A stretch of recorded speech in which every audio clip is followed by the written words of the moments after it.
أعوذ بالله من الشيطان الرجيم بسم الله الرحمن الرحيم الحمد لله والصلاة والسلام على رسول الله وعلى آله وصحبه ومن وبعد. All praises due to Allah.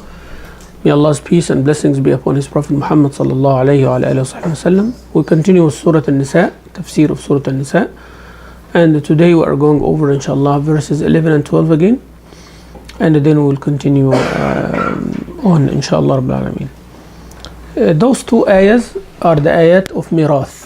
Ayat of mirath, inheritance, the law of inheritance. Ahkam al-mawarith, law of inheritance.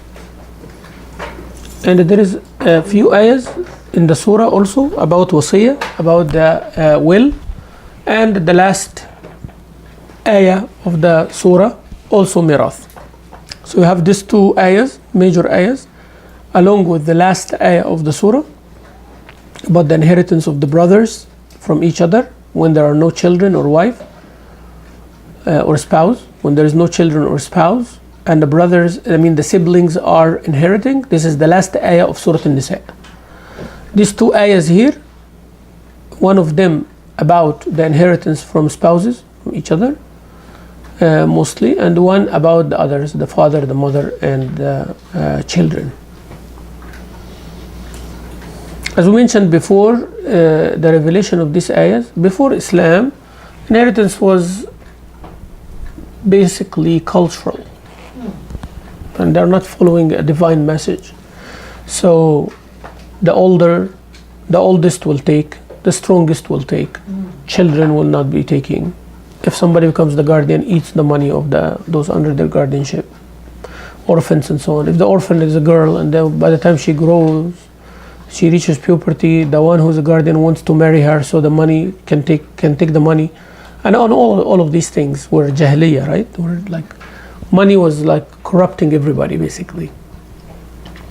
So Islam came to give rules for this, to customize this and make it like according to the way of Allah subhanahu wa ta'ala. And that's why you will find these details in there. It's not the general, but the details there. Of course there are other details not mentioned in the Quran, but Rasulullah showed us. Okay? Like many ayahs of the Quran. Like the ayah, as you will see in the surah later, the ayah of muharramat, like the women that a man cannot marry. Your mother, your daughter, your sister. Allah said those things clearly. And then Allah Azza wa Jal said you cannot marry two sisters at the same time, right?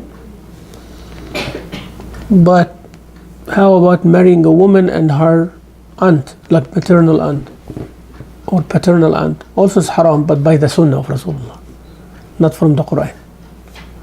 Okay? So a man cannot marry a woman, then he marries the sister of her mother. Mother is haram, right? Like a man marries a woman, he cannot marry her mother. With her or after her, that's another. But he cannot marry the sister of that mother either, right? And cannot marry the sister of her father either. So cannot marry her paternal aunt or maternal aunt unless he divorces her, right? So like, a man cannot marry two sisters at the same time, and cannot marry a woman and her paternal aunt or maternal aunt at the same time. But if he divorces, he can do that. But this is not in the Quran, it is in the Sunnah. But most of the rules are mentioned where? In the Quran. That's what I'm trying to say, that most of the rules of inheritance mentioned in the Quran. But how to do the mas'ala, like applications now, there are numerous, hundreds of different mas'alas, because Allah says what each one would take. Okay? But you have numerous different scenarios. The person dies, a man or a woman, and they lived after parents or no parents. Left parents, there are children or no children. Left parents and children, is there a spouse or no spouse? I've left a spouse only. Is there children, parents, or neither? Right? Or left nobody but siblings. Left some, like scenarios are unlimited. Everything can happen. Right? There are famous masail that's normally the case, but they have different situations. Especially in our time now, we are not following the deen of Allah very good. So somebody dies, people don't divide, and then other people die, and the other people born, and then they want to divide, and somebody takes the right of somebody. That becomes very complicated. Now you know why Allah Azza wa Jal say in details? And He said, Yusikumullahu. And Allah is ordering you. So the verb here, yusikum, means giving you advice or giving you like a recommendation. But here is a fard. The style of the Quran has to be taken not according to what you understand. Right? And Allah Azza wa Jal talk about sadaqah and He means zakah. In the word sadaqah, we think sadaqah means it's not fard, right? And the zakah is fard, right? But every time Allah referred to the zakah when you're giving in the Quran, He says sadaqah. إنما الصدقات للفقراء والمساكين. Those are the categories of zakah. But Allah used the word sadaqah. خذ من أموالهم صدقة means take the zakah due upon them. So Allah used the word sadaqah. Sadaqah is a general word. Among the sadaqat, there is the zakah part, there is the fard part, there is nafl part, but all called what? Sadaqat.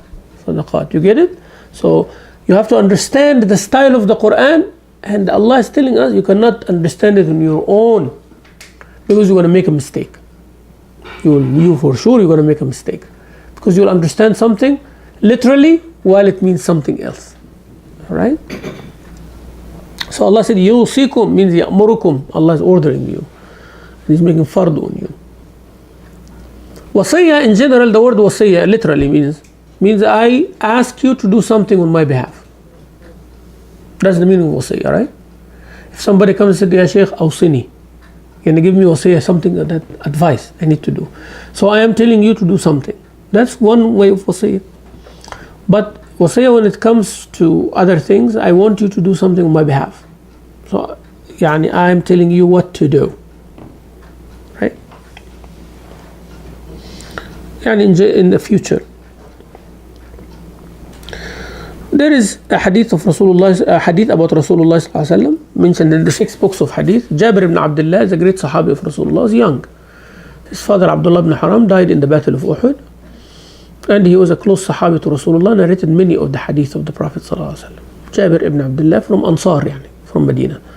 He said, I got sick one time and Rasulullah sallallahu alaihi wasallam and Abu Bakr visited me while I was in the houses of Banu Salima, and they came to me walking.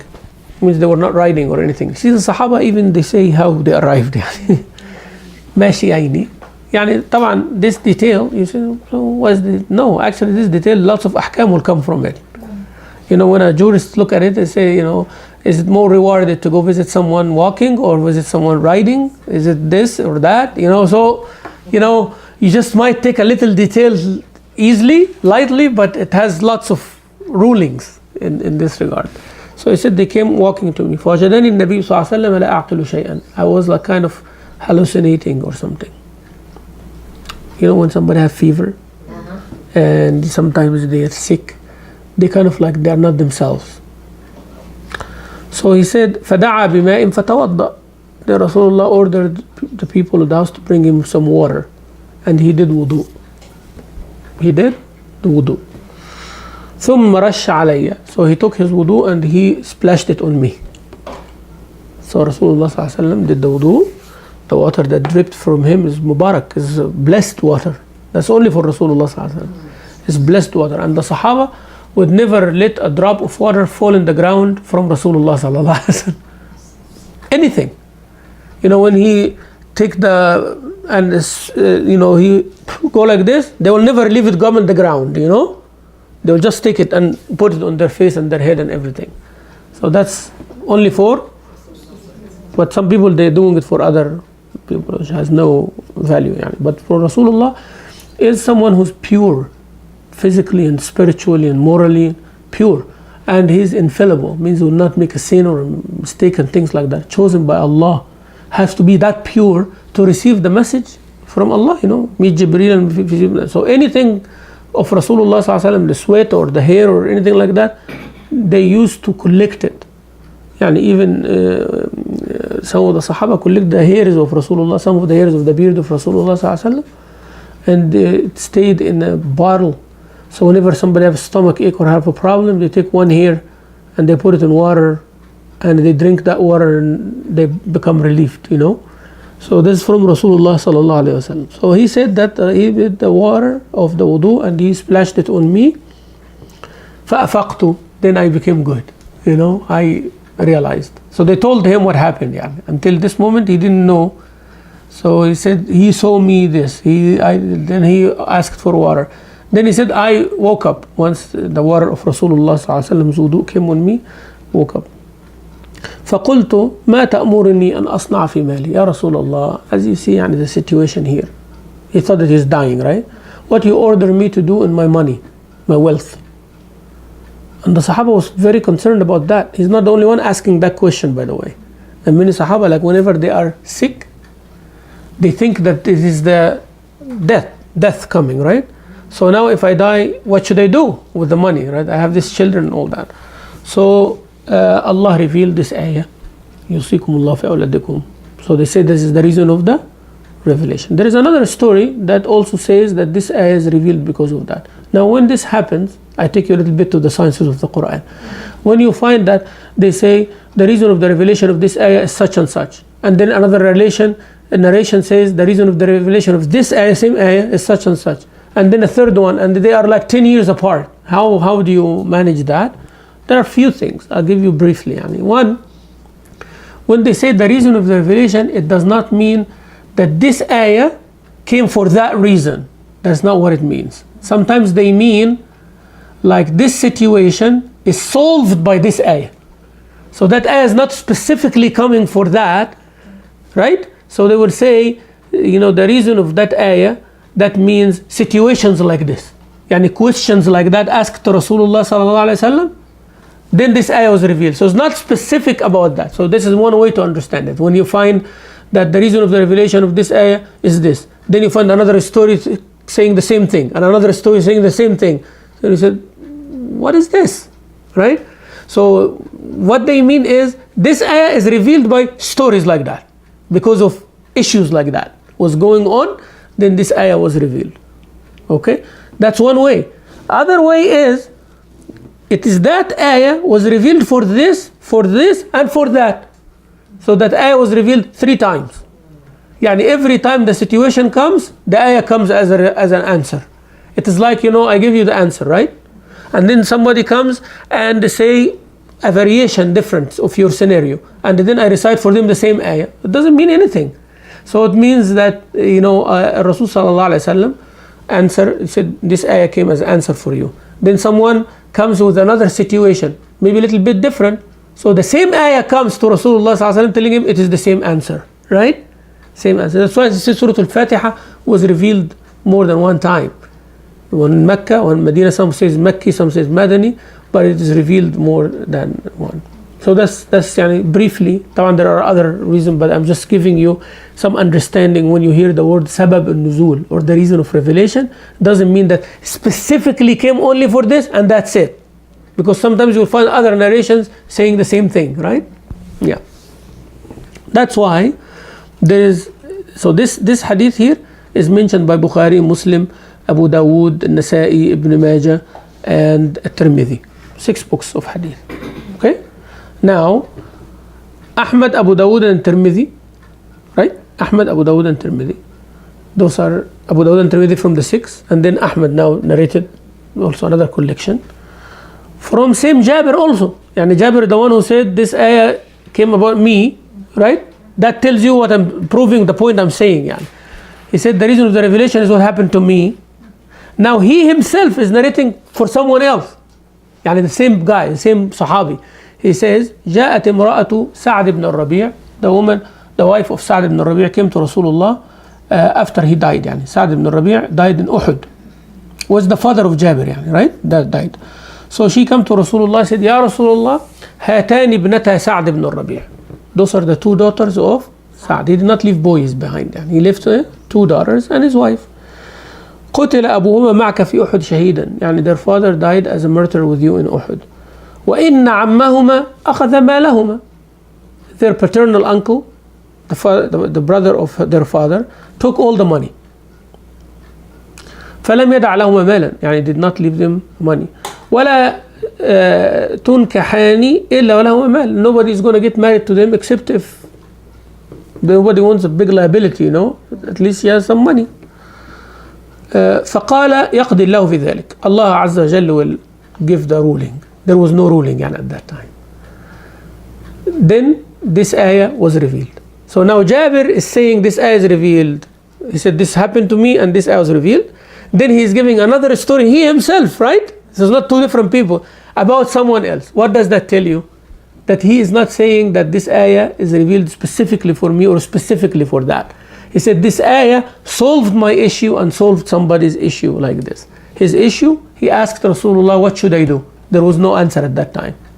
Then the wife of Sa'd ibn Rabi' said, their uncle took their money, what should I do? There was no ayah at that time. So the ayah came and solved both issues. You understand now the reason of revelation? When you read the word sababun nuzul, it doesn't mean that this ayah for that reason and that's it. That is a very narrow understanding, this is very confined understanding. And I want to, inshallah, one of my intentions is to teach simplified Quranic sciences. Simplified, because always those who teach Quran, ulum al-Quran, they go very much details that it complicates issues. You don't need that. So you need very simplified. And every book of ulum al-Quran that I saw, it going to everything and in details. Even the ones who are abridged, still they go in technical terms. But you want people to know what is the meaning of abrogation. One ayah deleted the hukm of one ayah. What does it mean that hadith delete the ayah or not? This is big concepts, But how do you simplify things with one example and keep going, right? At least you know in the back of your mind that this Quran was served, right? This is not like a haphazard thing, And you know what is Makki and Madani, what is the verse in general, mentioned in general, where another verse specifying it and vice versa. And the Tafseer, what is the schools of Tafseer, and when is saying one's opinion in Tafseer is okay and when it's not okay, when it is Mahmoud and when it is Madhmoom. There is someone gives their opinion in the Quran and it is good to do that. Like as you see, I always relate the realistic life to the Tafseer. This is not mentioned in the Tafseer of the ayah, but this is something good because you are not going away from what Rasul Sallallahu Alaihi Wasallam, Sahaba and Tabi'een and the scholars say. You stay within the realm, but you just can make connections. I'm not saying that this ayah means what happens in Houston now. I'm not saying that, right? But I'm saying that we learn from it how to deal with this, right? Reflection on the ayah. But sometimes when people deviated trying to prove their deviation with ayahs of the Quran, then it is not good. And it is done over the 400 years, 1400 years. People kept doing this. They adopt a wrong belief, and then they try to find in the Quranic verses, twist it with the meaning to prove their thing. Now, so this ulum al-Quran opens up bigger horizons for you when you are reading the Quran. Inshallah, not now, but this is something in the future. So these are the two. When she came and asked Rasulullah sallallahu alaihi wasallam about this, so he said, Allah will solve this issue for you. Then this ayah came. Then Rasulullah sent to that paternal uncle of her children. He told him, come, I need to talk to you. When he came, he said, أعطي بنتي سعد الثلثين. Give the two daughters, your two nieces, 2/3. وأمهما الثمن. وأمهما الثمن. Give their mom 1/8. وما بقي فهو لك. Whatever remaining is yours. You see now? So Rasulullah did not touch him until the ayah came. Even though he knows that it's not right to take, but how I'm gonna, what is the alternative? Right? So someone took it, but now the girls don't have anything and there is no ayah. Wait until ayah comes. Well, once the ayah comes, come here. The two girls, they take 2/3 because the ayah says that. And the mom takes 1/8 because the following ayah saying that. And whatever remaining is yours. Maybe whatever remaining is way less than what you took. Maybe you don't have anything left. But that's the Sharia of Allah. It goes over on every one of us. It goes on everyone. And that's why the scholar said this was the first tarika, or first bequest, first money divided after somebody died in Islam. Islamically, first money. Yeah. All right. Now we need to know also the reasons of someone to inherit someone. In Jahiliyyah, it was 3 reasons. Jahiliyyah, there were 3 reasons that someone will inherit someone else. So if one applies to you, then you inherit. Okay, somebody died. If one of those 3 reasons or more applies to you, you take from their money. That's what it means, asbab يعني. النسب يعني blood relationship. And it used to be for men only who fight. يعني fighter men. Not the men who are old or the men who are unemployed or don't work or sick or anything like that. And that's bad. We're not saying that was the right thing. We're saying jahiliyyah, right? So النسب للرجال المقاتلين وليس للنساء والصغار شيء. يعني for women and for children nothing. That's why everybody was eager to start fighting, right? Eager to start fighting because they get a share in everybody from the family who dies. But women, children, nothing. Next, التبني, adoption. If somebody adopts someone, he takes exactly what his son would take. That's it. That was the rule. Third, الحلف والعهد. يعني someone have an accord or a treaty with another person, they inherit from each other. He comes and say, دمي دمك وهدمي هدمك. يعني my blood is like your blood, and anybody threaten me is threatening you, and vice versa. Means we are brothers like that. So if one of them dies, the other one will inherit. So those were jahiliyyah, right? So Islam said, okay, the first one we keep, but not the way that it is done. Yani blood relationship is a reason of inheritance, but not like that. So that's why it gave what? Wife, children, women, men, it divided. So it kept the principle, but it's done differently. Is that clear?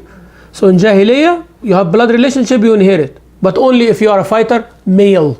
Right? So Islam said, you blood relationship, you inherit. Regardless you are fighter or not fighter, you are a man or a woman or a child, you have a share. Alright?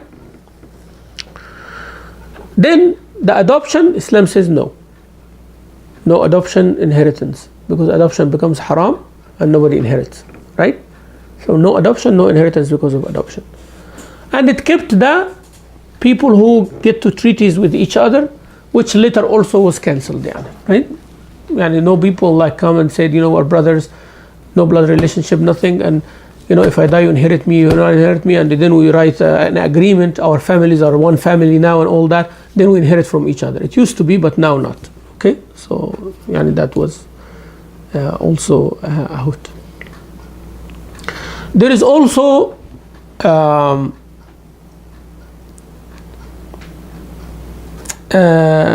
two other reasons Islam increased, then abrogated later, which is al-hijrah wal-mu'akha. Yani those muhajirin, anybody dies of them, the rest of the muhajirin will inherit. That was in the beginning, right? But then Rasulullah changed that. Also mu'akha, muhajirin and ansar, one brother with one brother, you are brothers now. So if one of them died, the other one will inherit, like as if he is his brother, exactly, right? So that also was abrogated. Then before Rasulullah dies, the inheritance only because of 3 reasons. That's I'm just giving you the progress of things. Jahiliyyah was like that. Islam said this is okay. Then there's few changes. Then added 2 more. Then changed them. But the last rule was 3 reasons only for inheriting from someone. النسب والزواج والولاء. Nasab, blood relationship. Zawaj means marriage. A husband and wife will inherit from each other. That was not in the Jahiliyyah, right? Wife married the husband for years and years and years, and he is a billionaire. He dies, his blood relationship takes. She doesn't take anything. They took her. Actually, they take her also too. صحيح, right?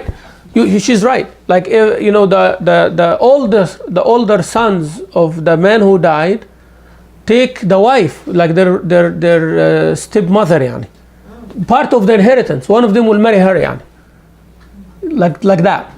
The woman does not have any value, astaghfirullah, for them at that time. But Islam came and said no. Wife married, she has a right, in that.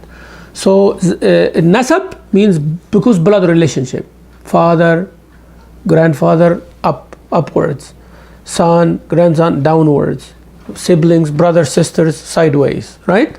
So those we inherit because of this. Now, who inherits with who is a completely different game. This is a different story. But we're saying that having a blood relationship qualifies you to inherit from someone. When you are going to inherit, how you're going to inherit, with whom you're going to inherit, that's another process. Okay? So, anybody from your family, blood relationship dies, then you look, who am I to them? Right? Husband, wife have a share. Son, daughter have a share. Right? Father, mother have a share. That's for sure, right? That's for sure.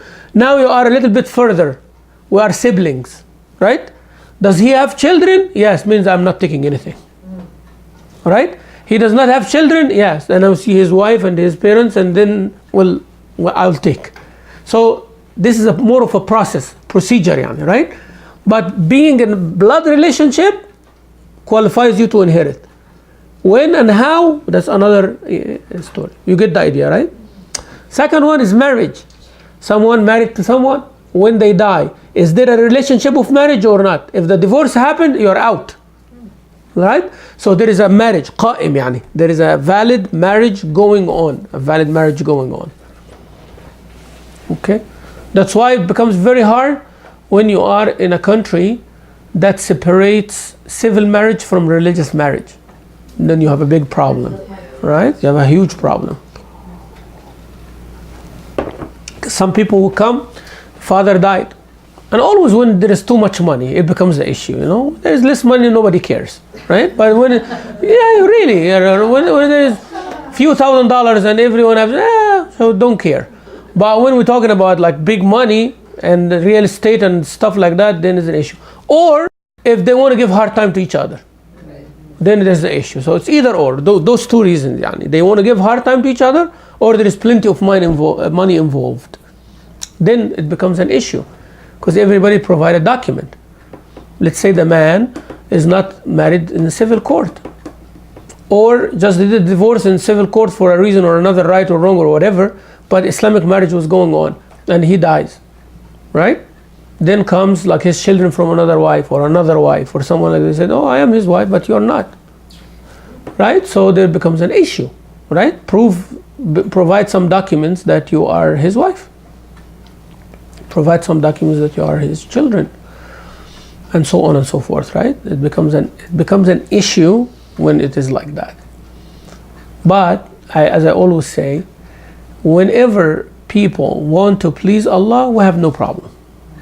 When everybody like sitting on the table, even if they dislike each other, but at the end the red line is haram, is haram, right? I like you or I don't like you, that's it's not going to affect giving rights to each other. Okay? So we watch for that, inshallah. So those two reasons, right? Nasab, blood relationship, and marriage, zawaj. What is the third one? Al-wala, which is not there anymore. Wala means loyalty. What does that mean? Means when a person freed the slave.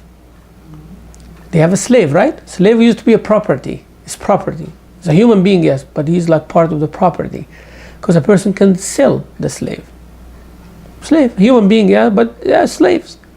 Islam did not prohibit slavery, but opened doors to abolish it. And it tighten the intake and opens the exit. You do this, you free a slave. You do this, you free a slave. You do this, you free a slave. And you cannot acquire a slave. You cannot enslave somebody who's free. You see? Unless you are in the war. And it becomes very, very limited. So over years, slavery was like kind of non-existent. And instead of saying no slavery, when they say no slavery, like Abraham Lincoln or whatever, what resulted? Civil war. People fight, and then slavery stayed in Texas for a long time. Like no slavery in that way, but we will continue slavery in a different way. When people pressure like this, that's what happens, right? So you have slavery in different formats now. You have human beings who cannot do anything without the permission of certain people above them. And it is used in sweatshops, like working, like they have to work from young age, and they are basically slaves. You know, people will feed them, will pay their medical or whatever, but they don't take salary, they don't do anything, and they cannot go anywhere else. That's basically slavery in the worst of format. And then prostitution and all of the other things. So that's worse slavery. Exactly, Jahiliyyah, they used to do it for those two. They will make someone work and work and work until they die, or they use the women for prostitution and stuff. That's the two reasons, yani. And it continues now after thousands of years, right? In societies that say we don't have slavery, then you blame Islam that Islam has concubines and slavery, blah blah blah, and they make all these kind of issues, right? All right, you don't have slaves, but look how much prostitution is abundant. Look how much people are used day and night, men and women and children, day and night, used. Said, oh, there is none in America. Oh, but Americans use them overseas, so don't worry, yani. If they cannot have them as slaves here, they're gonna go have them slaves in Vietnam and in China and all of that. So it's all right, yani. It's doable. But it's always we kind of look nice in front of people. We talk big words, and when somebody wants to fix something, you kind of make them the villain here, right? How many Muslims they go purchase a slave now? No slaves, right? But you have, oh, women are treated like slaves, or women, but here they are treated like, mashallah, yani, like princesses. You know, every commercial of car tires, they have a woman almost naked in front of it. Why, yani? If you are not using women, and if you are respecting women, why you have to sell everything with a woman's body? You understand, sisters, what I'm saying here? Why woman's body has to be on top of every commercial? Why? If you respect women, yani, why you do that? What does that mean? Cheap. This is cheap meat, cheap product. You know, to sell, you have to put a beautiful woman on it. Is this respect? Really, yani? Really? Is this respect? And I told you before, wallahi, there was an owner of a suit shop, yani, person who does suits and all that. And I'm selling, he said, oh, the business was down so much and all that, until I got a couple of beautiful girls to be in the front of the... I said, huh? He said, yeah, that's how it sells, man. That's how things sell. So it's not the quality of his suits people going for. You get the idea, right? So who's the... And they called him a name, and I want to say it in the video, they have a name for that. Yeah. That they attract the customer. You know? The customer comes and look for it, hi, yeah, come here, and they come. So they're coming for the girl, they're not coming for the product. And they end up buying the product because the girl, you know, laughs at them, and the more she does, the more they buy. Is this, by Allah, I'm asking you, is this respect? Is this something noble? Is this something honest? Is this better? Or we tell the sister, like, you, somebody will take care of you, you wear hijab and you speak nice and you do nice and you will be honored, and anybody comes at you, the man has to die, you know, for defending our honor and all, your honor and all of that. Which one is better? Now we know who's oppressor and who's not, right? So Islam opened this slavery. And if a slave, that's why I use this all the time. Most of those who were enslaved by war at the time of Sahaba, you know, Sahaba, the companions of the Prophet, at the time of Abu Bakr and Umar, they went to Iraq, Persia, all of that, and they enslaved too many people in the war. You know, whoever fights, refused to make treaty, refused to make peace and all that, whoever wins, enslave the other ones. And if the Muslims lost, they become slaves, right? If the other ones, that was the kind of known law, yani. For us now, there are treaties, there are United Nations and all that, you cannot do that, it should be respected as well. But what I'm talking about before, you know. If the Roman Empire fighting against the Persian Empire, and the Romans win, they enslave the Persian. If the Persians win, they enslave the Roman. If they want to free their slaves, they have to free the other people's slaves, and they trade. That's okay, yani, that was the deal. And Muslims come there, no difference. Why everybody has to delete the whole history and focus on Muslims like you are the slave guys, you are the concubine guys? Come on, you know. Everything was there, Islam makes best out of it. Like I told you, woman was a property. Now she is the owner of a property. Children will not be taken care of. Islam says you're going to go to hell if you don't take care of them. You see? Fixes everything there. Slaves are there. Rasulullah ﷺ said, you buy a slave, you cannot slap them on the face. You slap them on the face, you have to free them. You have to. Right? If a person has a slave woman, she bears your child, she becomes like a wife now, right? So that's it. Now she cannot serve, she cannot clean, she cannot do any of those things. Respected. Because she's the mother of your child, free child. Her child cannot be a slave. The child of a free man cannot be a slave. And the one who carried him cannot be a slave either. So it's opening up. You make an oath, you free a slave, and you broke the oath, you free a slave. You do this, you free a slave. You do that, you free a slave. You do that, you free a slave. All the way freeing. Now, this is one thing. The other thing is, Rasulullah ﷺ said, whoever has a slave, you do not burden them more than their capacity. That means basically it's like you're hiring someone. Yani. And then Rasulullah said, you have to feed them from your food. You cannot give them lesser quality food. You eat organic, they gotta eat organic also. Wallah, I'm not joking. You go buy organic milk, you cannot give them regular milk. You can't, because he is your servant. He's gonna carry the burden that you don't want to do yourself. They're supposed to be eating actually better than you, because their health is needed. But people abuse that. You see, they put them in, and Rasulullah said you have to give them from what you dress as well. So imagine that Sayyidina Umar ibn al-Khattab radiallahu anhu, one time has a slave and he's wearing better clothes than him. Well, he's the Khalifa, Amir, Amir Mu'mineen. So there is a young slave, 16, 17 years old, and he's giving him, mashallah, nice clothes. And Umar al-Khattab wearing very tough, rough one.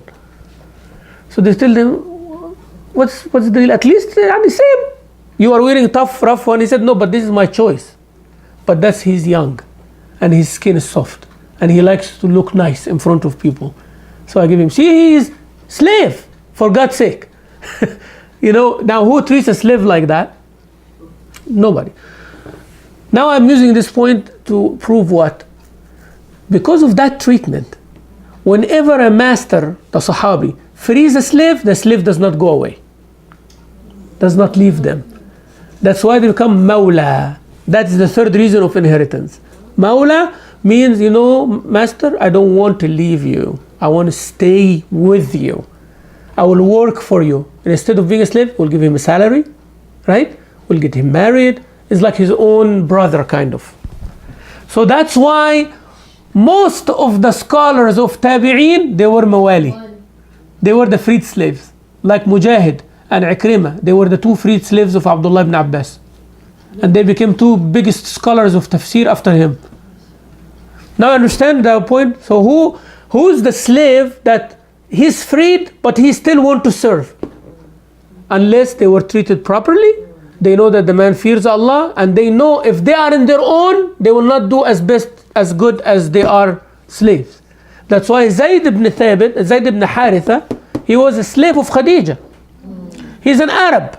A tribe defeated another tribe. They took him while he was a young child, right? Baby, infant, and they raised him as a slave. Okay? Kept being sold from one hand to another until he reached Khadija. Khadija enslaved him. Then when she married Rasulullah, she gave him as a gift to Rasulullah. So who's his slave now? He's a slave of Rasulullah Muhammad sallallahu alaihi wasallam. Okay? Now, because Rasulullah became famous now, so his family heard that their lost son who is enslaved is in Mecca with Muhammad ibn Abdullah. Their father, the uncle, and the delegation from the tribe coming to Rasulullah sallallahu alaihi wasallam, we will do whatever you want and give us our son back. We will purchase him, and free him. Rasulullah said, you don't have to purchase him. You don't have to purchase him. He's free. Just like that.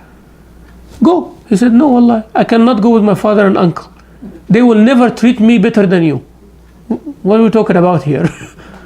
And then the father and uncle said, if you are that kind of man, he's better with you than with us.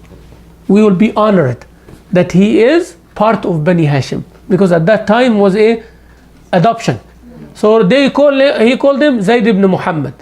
So now he changed from his lineage to had that rule continued, khalas, he become the son of Rasulullah and his sons become the grandchildren. But Allah changed that rule. He said nobody. Then he becomes Zayd ibn Haritha again. But the time being, he was the adopted son of Rasulullah, So he will travel with the daughters of Rasulullah alone. He will do the same exact thing like his son actually. The point I'm trying to say is when they were freed, they don't leave their ex-masters. Why? Because they know how they were treated, how they were fed, how they were dressed, how they were treated, how they were respected, right? So they said, no, I'd rather stay a slave. Now I'm free man, of course I'm going to be loyal to that person. That's why they call it wala'. Wala' means loyalty, right? Loyalty to someone. So the tabi'een, most of the scholars of the tabi'een, if not all, they were freed slaves. Freed slaves. That they carried the knowledge. That means when somebody have a slave, they teach them as well. They teach them very, very well. It was a rare thing that somebody have a good slave who learns and everything, he sells them. Mostly they free them, right?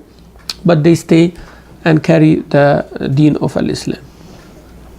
So those were the three reasons remained before at the end of the life of Rasulullah sallallahu alaihi wasallam, whether it is blood relationship, marriage, or freedom from slavery. Okay. Now, Allah Azza wa Jal started with the children. يوصيكم الله في أولادكم, your children. Why? Because they are the ones who are the center of compassion.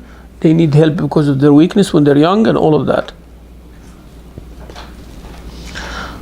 And they take more also. And Allah Azza wa Jal says that the man takes double the woman. Why? Because the man is responsible, and the woman normally she is the responsibility of someone. If she's the daughter, she's the responsibility of her father. She's the wife, she's the responsibility of her husband. If she's the mother, she will inherit from her child, and she's married to have someone. If her husband dies, then her son has to take care of her.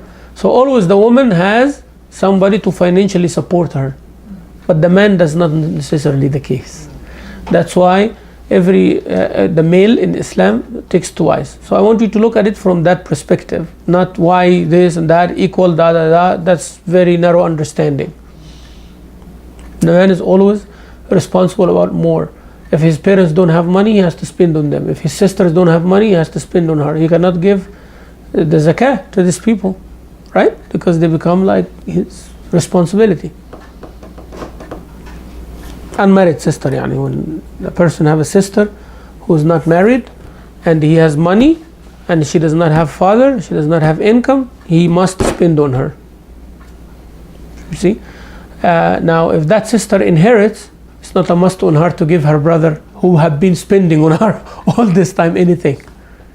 So if she marries a millionaire guy, he does not tell her, I've been spending on you for the past 15-20 years, give me back. No. Now the 2 shares he getting versus your 1 share actually less, because your 1 share you keep completely yours, but his 2 shares lots of responsibility. All right, so if you look at it practically, you have $20 that all of them are yours, but he has $40 that he's responsible to spend on you if you need, so basically the $40 is less than the $20 if you calculate it properly, and from practical applicable way, you will find that the share which is twice of the man is the same thing. And that's why the male will slaughter 2 animals and the female same perspective, same perspective. And as a father now, everybody says, why you slaughter 2 animals for your son and you slaughter only 1 animal for your daughter? I said, Wallah, I love my daughter more because she saves me more money. 2 animals cost me more. Why you guys are looking at it like, it's some privilege or something? I have to slaughter for 2 for the boy. That means I pay more money for cooking, more money for everything. But the girl is like, 1, alhamdulillah, thank you, baby, love you. If you want, you can. I understand, but what I'm saying is like the obligation part, the part that you gotta do is like that. If you slaughter 1 lamb for the boy, it doesn't count. Right? Slaughter a cow, yes, it counts, 1 cow. Because 1 cow have 7 shares, each lamb equal 1 share in a cow. So the cow have 7 lambs. So if you slaughter 1 cow, is actually like slaughtering 7 lambs for your son. But, Alright, so يوصيكم الله في أولادكم للذكر مثل حظ الأنثيين. طيب, if there is no males فإن كن نساء فوق اثنتين. نساء means the person left behind daughters, 2 daughters or more, or 2 sisters or more. يعني nobody else but 2 daughters, or nobody else but 2 sisters, right? They take 2/3. يعني 2 sisters and no children, right? Or 2 daughters and no if there are 2 daughters, the siblings will not take except what is left, right? What is left, يعني if he left 2 daughters only and a wife, like the mas'ala came to Rasulullah sallallahu alaihi wasallam, 2 daughters take 2/3 and the wife will take 1/8 because she has 2 daughters, and then the rest will go to the siblings. Okay, if you have siblings only, they take everything, right? And would divide. So here, because the last ayah in Surah Nisa talking about the sisters, if the man left 2 sisters, he left 2 sisters and a father and a mother, for example. Father and mother, each one will take 1/6, and then the 2 sisters will take the 2/3, right? طيب, what if, طبعا the scholars differed. Is it, if there are 2, do they take 1/3, or they have to be more than 2 to divide the 1/3? You know what I mean? Like, we have now, if he left 1 daughter only, she takes 1/2. If he leaves more than 2 daughters, for sure they take 2/3. Now when he has 2 daughters, do they share the half, or they take 2/3? The scholars differed like that, right? But the correct one is that they take 2/3, whether they are 2 or more. If he left 2 daughters, they take 2/3. If he left 5 daughters, they take the 2/3. For sibling, is it for sibling husband or wife or both? Siblings of the one who died. That doesn't matter. Siblings is a man or a woman. We are talking about the one who died. A person died. The person died is a man. Then we look, did he leave a wife or not? The person died as a woman. Did she leave a husband or not? Then no husband, but she left behind daughters, or he left behind daughters. Same thing, So the person who died, we look to whom he or she left behind, and the heritage will be divided accordingly. Right? Okay, what else?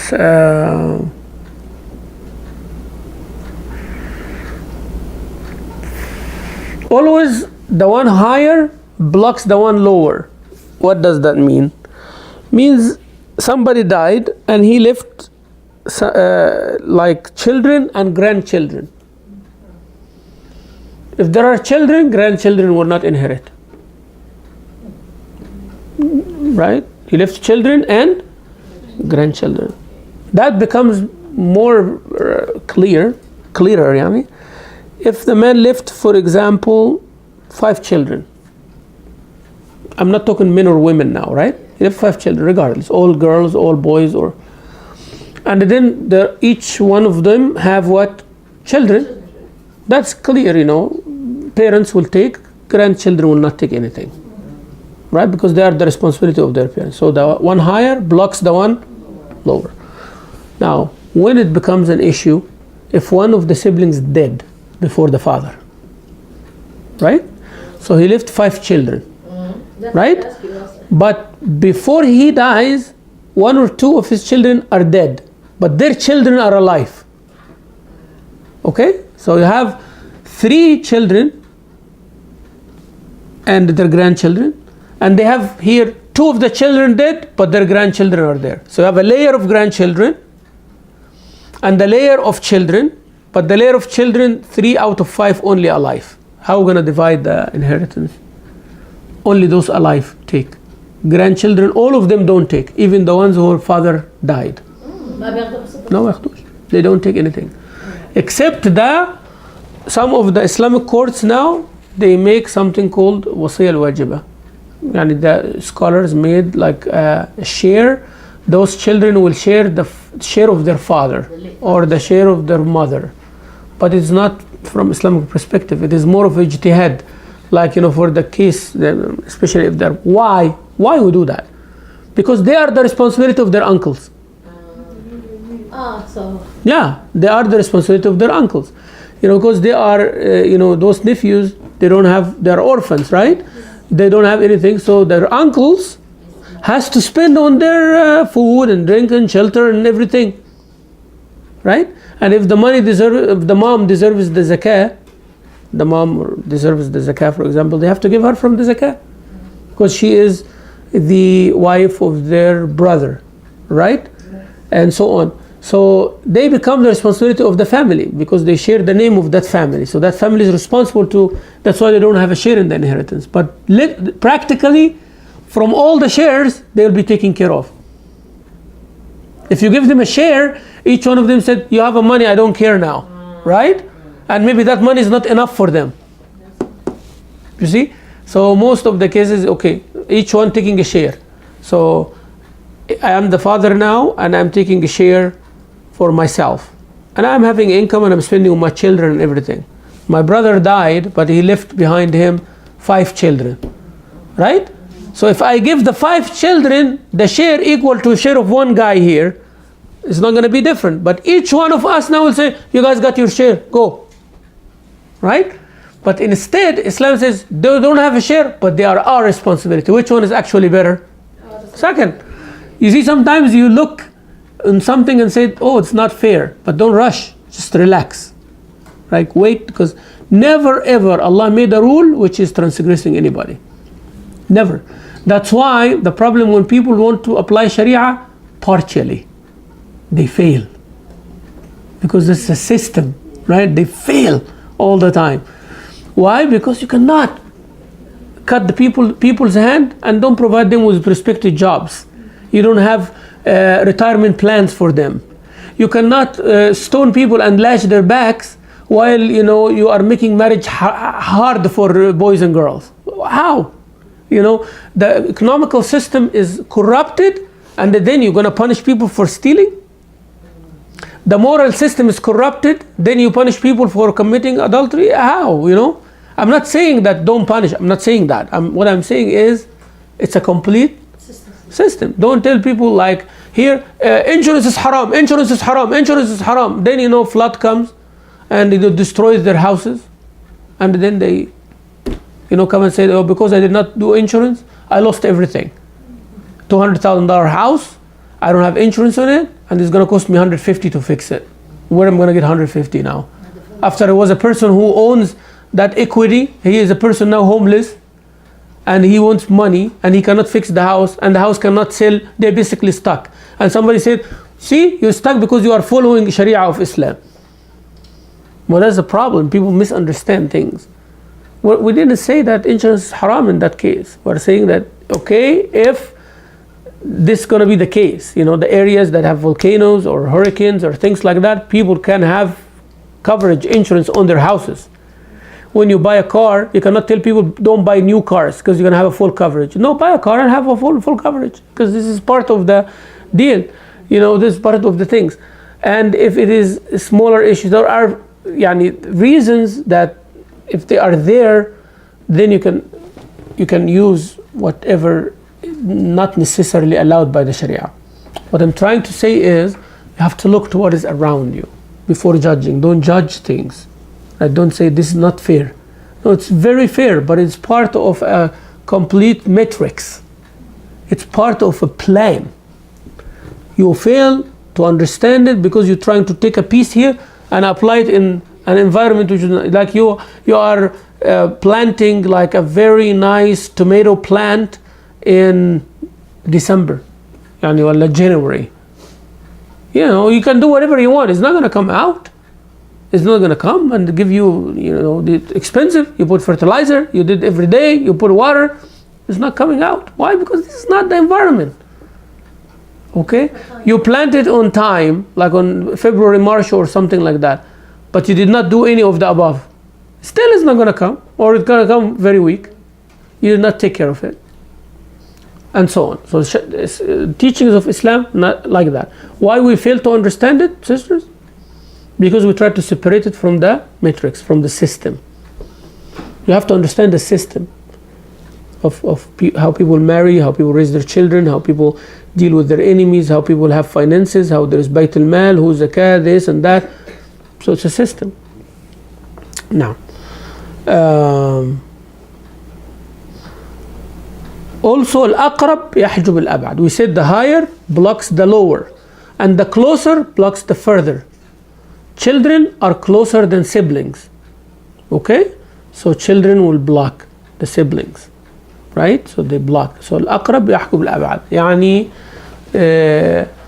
also the lower sometimes blocks the higher. How? Like if a person left his father and a grandfather, his father will take 1/6, but grandfather will not take anything. Because again, the grandfather is the responsibility of the other one. You see? So now children will block their siblings or cousins, or people who are like further. So people further will not take except if the closer layer is not there. So if somebody died and only have cousins will not inherit in a normal situation because there are spouse, there are children, there are father, nobody except a cousin. Bring that cousin. Half cousin, bring that half cousin. There is blood relationship, lucky man. Yeah, some people they die, they don't have anybody around them. They lived until they are 90 years old or something. And there is someone who is the grandchild of his cousin. Right? Bring him and give him the whole thing. Lucky man. Yeah, it happened. So it just happened, but he will not inherit when somebody closer is there. So the closer, that's the rule of thumb. Closer blocks the further. The lower above the man who died blocks the one higher, and the direct one under him, children, blocks the one lower. You understand? So the son blocks the grandson, the father blocks the grandfather, and the brother blocks the other ones after, the sons block the siblings, and the siblings block the ones cousins, and so on. Yeah. For the mother, she takes 1/3 if there is no children. She takes 1/6 if there are children. Someone came and asked Uthman ibn Affan radiallahu anhu, and said, why you do that? Why the mother is 1/3, and then because the one who died, he left a mother, she takes 1/3 if he does not have children, but if you have children, she takes 1/3. He said, I cannot change anything that has been done at the time of the Rasul sallallahu alaihi wasallam and all of that. So sometimes don't use your logic in things. That's what he's trying to say. Yeah. This is the way it is. Allah Azza wa Jalla give. I cannot change it based on what you think. Why this? Why that? Because most of the time people come and ask why. They want an answer for why. I ask you a question, you should give me a reason. No, I shouldn't. Not everything you ask is supposed to be why, because sometimes you'll say, because it is like that, right? Why your eyes are like in here? Why you don't have 2 eyes on the side? That would be more fun. Actually, I want 1 eye in the back. Is it this how it is? Why we don't have that? Why we can't fly? I would like to fly. Why we die? I'd like to live forever. So there are not everything you should ask about why. Absurd. Yeah, you have to. But this is like, unfortunately, the trend. Everybody has to ask why, and they need an answer. If they don't have an answer, means this is not good. Why Islam prohibits this? And if you don't give them a reasoning, they're not happy. And when they give you a reasoning, they're not happy either, because they would rather have no reason to prove that Islam is not good. And unfortunately, many Muslims, they do that too. Why Islam prohibits this? It's okay, why I can't have a girlfriend? I'm not going to do anything stupid or anything like that. We just have friends having fun, going for coffee together. We respect each other. We do this and that, and they might be true. They might be true in what they said. Don't take me wrong, They might be true that there is no physical attraction for whatever it is. But can you do that though? No. They will ask you, why? You see? And if you don't ask why, Islam fails to tell us about this. But they fail to understand that when Islam comes, it's not about your case or my case. It gives Sharia for the whole humans. And you are a human being. You yourself cannot guarantee your emotions 10 years from now. Can you? Can you say that you will respect me 10 years from now? You hope. Just hope. We both hope that this respect continues. But are we sure it will continue? No. So when Islam tells us that we have to have that distance between us in relationship, whether we are friends or whether we are enemies. You understand? Only you get closer by certain rules. So it applies to everybody regardless of your application, what you're going to do. Maybe there is a boy and a girl out there and they can be friends, like very professional for years and years. But do we change the rule for them? Then someone comes and says, I can do the same. Why don't change the rule for me too? Right? So the hikmah of Allah, the rules applies to everybody. No drinking, period. You cannot take one drop of wine. What does one drop can do? What does one drop do? It would not do anything. But still haram. The principle applies to everybody. Maybe a child can get drunk from a drop of wine. A child, you give him a drop of wine, will get drunk. So it's haram for a 60-year-old who have been drinking before and he repented to Allah, and one bottle will not make him drink? Yes. And one bottle will not make them drunk? Up to one bottle, they will not get drunk. Still a drop is haram on them. So Islam is like, looks as an umbrella to everybody. When it tells a rule, everybody should say, Sami'na wa ta'ana. We hear and we obey Allah. Don't say it doesn't apply to me. Then somebody else will come and say it doesn't apply to me. They might be right, they might be wrong. We twist it for them and then Islam is custom made 1.5 billion different customs. Yani. Each one wants their custom made religion. You understand? And someone wants a custom made in salah, while someone wants custom made in marriage, while someone wants custom made in business, while someone wants custom made in all.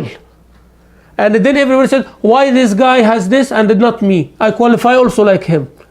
So the solution is everybody has to abide by what Allah says. Even the logic doesn't apply to you, you gotta do it.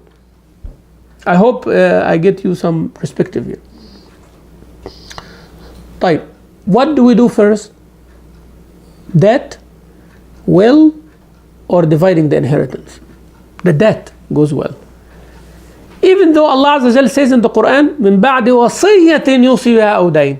يعني after the wasiyah or the debt. So wasiyah comes first because of its importance. But dain, from a practical point of view, the Prophet ﷺ made sure that the dain comes first. Debt. Debt has to be paid even if it takes the whole inheritance. And everybody's sitting there and looking. Oh, he owes me this, and here is the contract. He owes me this, and she owes me this, and the contract. You pay, and still people did not get their debt. The other guys, I'm sorry, no inheritance for you. Oh, he wrote me 1/3 of his will. Sorry, debt took everything. That's the importance of debt in Islam. If somebody said, how about their funeral? Their funeral is a wajib on the community. See? If they didn't leave any money, community has to bury this person. Okay? Family has to bury this person. If the family cannot, community will. So if a person dies, janazah comes, and he is not able to pay or she's not able to pay, the family is not there or not able to pay, the whole community has to pay, otherwise they're sinful. If non-Muslims take this guy, and there's a problem. And I remember a case like this, like when 3-4 years ago, someone who has a child miscarriage, his wife has a miscarriage. Someone in the woodlands, in our community, I'm not going to mention the name, but his wife had a miscarriage about 4 or 5 years ago. I remember that. And then about 4 months miscarriage, 5 months miscarriage. So there was a form, for a human being, a baby. The rule is like you have to bury them. You cannot just dump them in trash. You have to bury them. So now we went to the Muslim community, said we'll bury them. They told him, I think $3,000, $2,000, something like that. And the guy cannot afford it. And the community did not collect. Just one phone call, he called a funeral home, a non-Muslim funeral home. He said, we do these things for free. So the miscarriages is free. So what do you mean? He said, yeah, you come, you can do whatever your religious rituals. We'll give you a spot. This only for miscarriages. They have like a spot there for miscarriages. and they dig like a size of a phone like that, and there's a small box like a gift box. They put the baby because it was that size, and then they bury. And I went with him and we buried him there in a non-Muslim place in Conroe. Not Muslim place? Yeah, because the Muslim community didn't care, and the masjid doesn't do anything like that. But what I'm trying to say here, those are little things, but they're not little. They are big, right? And that's why sometimes we become very selfish in thinking about things. We think sometimes in potluck is more important than that. We think sometimes, we think sometimes cooking and going and who's doing what is more important than that. Running for election is more important than that. Or who's on top of what weekend school work is more important than that. No, for me, this one here defined the community for 100 years. This one, that deed there, I don't care about all what you do. If you fail to do this, so that's the whole idea, like someone dies. That's why debt has to be paid first. Why? Because their funeral cost is on the community.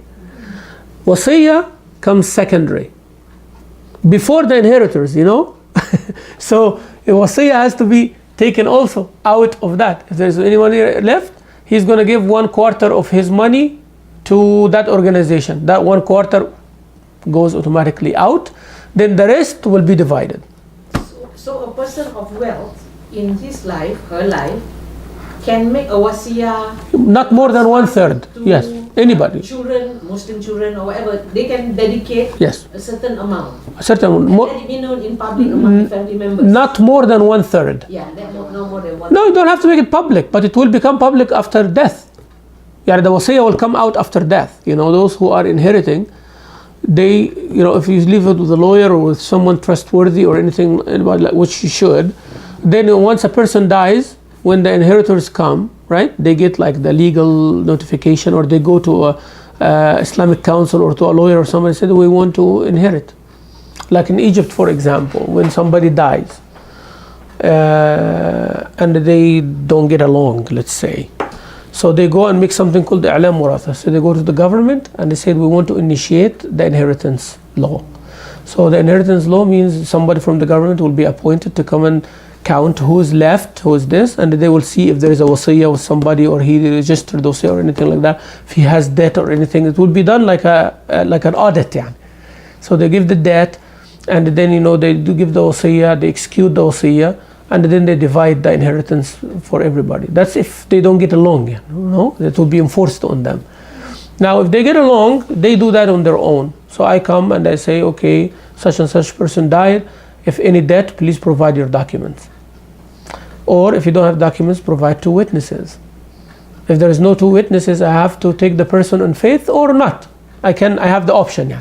If someone come and say, your father or your mother owes me $100,000. Well, provide me the documents. I have no documents. Well, provide me 2 witnesses. I have no 2 witnesses. Now it's up to me now. Is this person honest? Will not be lying? If he's someone like that, then I can give them. Or I said, I'm sorry. Allah Azza wa Jalla said you have to have 2 witnesses. You don't provide 2 witnesses, it can be right, it can be wrong. I respect you are a good man and everything, but I can't do it. You cannot ask him to swear on. لا يعني هو ممكن البينة على من ادعى اليمين وعلى الأنكر, but it's not the case here. The case here is like the debt has its own rules. As I said, it's up to me, whether I trust or not. Especially bigger amounts, having issues. Bigger amounts, because also I'm afraid that he takes a haqq which is not his, and there's haqq of people. That's why when you loan somebody money, write it down. Write it down, let them sign it, have 2 witnesses. Or have 2 witnesses that they know. So this is very important. Now you understand why marriage you have to 2 witnesses, when the contract have 2 witnesses, because of the dispute time. Sometimes we think only because we are good friends, why we're doing this? That's the point. Yeah, the point is that exactly. They use it. Sorry. In the future. In the future. I know myself, you know yourself, but we don't know how our children would do when money is present. I don't know how my spouse would do after I'm not here. Maybe the spouse is respecting his or her spouse when they are alive, but when they die, they become a completely different person, which is mostly the case. Yeah, because they are lost they have a loss, they're grieving, they have vulnerabilities, sometimes there's competition, they are afraid from other family members. Wife loves her husband and everything, but he has a family and she has a family, Those will come online once you die. They will come there, and you cannot control them like you control yourself. So writing is important. Yeah. So, Sheikh, if man die and he has a money, first is the dying. Death first, yes. That's first. And the funeral, if he has a money, Wasiyah second. the wasiyah second, and the funeral. No, if he has plenty of money, then funeral. Death goes first. Okay. Then they differ now, funeral or wasiyah. Yeah, funeral or wasiyah. So, but the best order, that wasiyah, funeral, inheritance. That wasiyah, funeral, inheritance. That tells you how fast it should be. A person died while they are washing the body. We need to know the debts, right? Oh yeah, that's fast. You need to know the debts before you divide anything. Debts has to be paid. Is there money left? Yes. Then funeral goes from it. Even if somebody pays funeral and it becomes like a debt, like you have to do it. And then the debt, then the wasiyah, 1/3. If there is money left, then we say the funeral pays. If no money left, if some money left, it will be divided. So first is حق العالم. Debt, yes. Everything. Wasiyah is like your will, yes. And then after that, then the inheritance should be divided. The husband takes half of his wife if she does not have children, and 1/4 if she has children. From him or if not from him. If I die, I have children from my wife. I left wife behind. We both have children. Those are called my children. All right. If I don't have children with her, but I have children from someone else, those called also my children. She will take 1/4 either way, whether it's her children or not her children. If the wife dies, right, to have children, then I take half. I take 1/4. If there is no children, I take 1/2. If there's children, I take 1/4, whether they are my children or her children from someone else. Now, if I die, she takes 1/4. If no children, period, from my children, from her or not from her. If there are children, she takes 1/8. 1/8. If somebody died and left 4 wives behind, from one wife he has children, the other wife he doesn't have children, and the third wife he has children, like that, all of them share 1/8. The wife. All of them share 1/8. 4 wives share 1/8. If he died and he had no children, period, from any one of the 4, so they share 1/4. Yes. If the person is alive and they bequeath everything to be divided amongst all the children and not leave anything for anybody else, is that okay? Yeah, if their intention is to bypass the inheritance, it's haram to do. If their intention, they are doing this so he cannot give anything to his wife or to his parents, that's haram, of course. Cannot do that while they're alive. When they divide, they should divide equally the stuff. If they want to divide, they divide equally. But they don't just give their children everything. So what about your wife? What about your parents? You're going to take care of them? You're going to leave them something behind? How?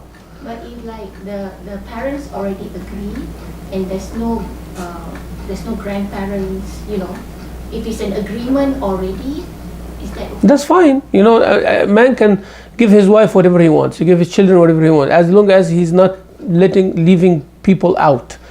He's not giving his wife so his children don't take anything, or he's gonna give some of his children so he can let one of them or 2 out because they are rich or because they are disobedient or something like that. People don't do that.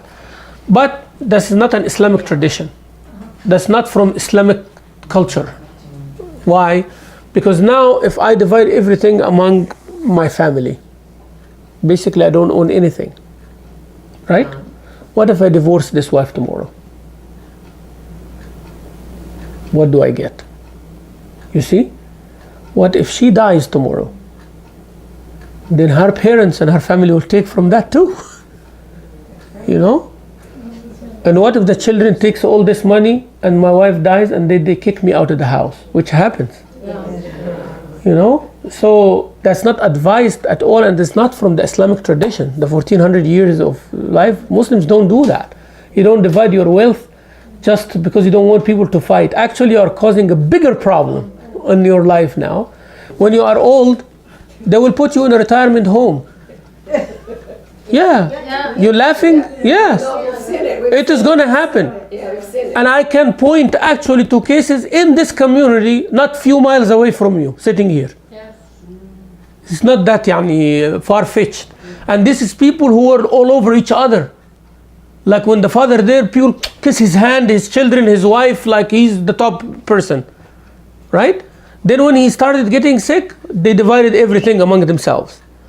And where is he now? He's in an old people home. Yes. And they are enjoying the millions of dollars. Yeah, because he agreed to divide everything among them. Once he got sick, I'm sorry, Dad, we cannot take care of you. This one has the beautiful wife, and this one has the wealthy this, and the wife herself is a businesswoman now. All right? So this is not advised.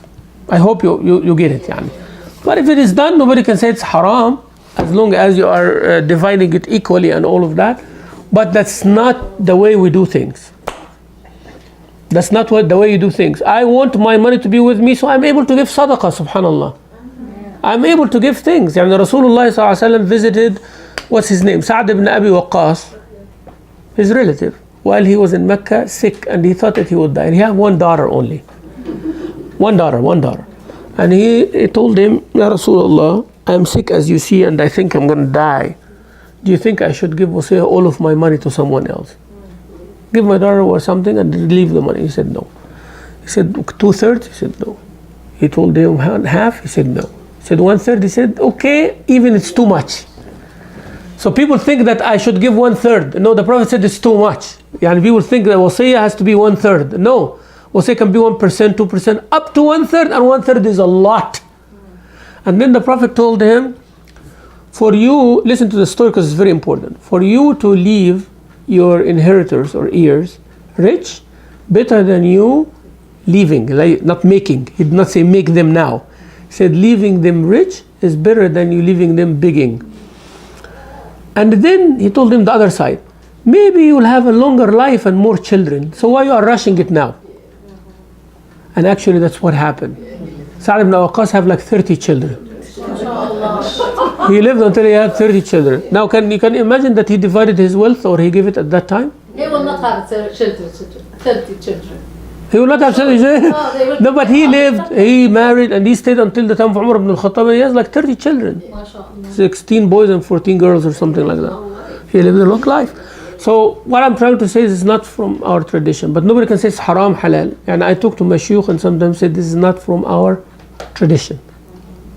Right? And I was asking a very funny question.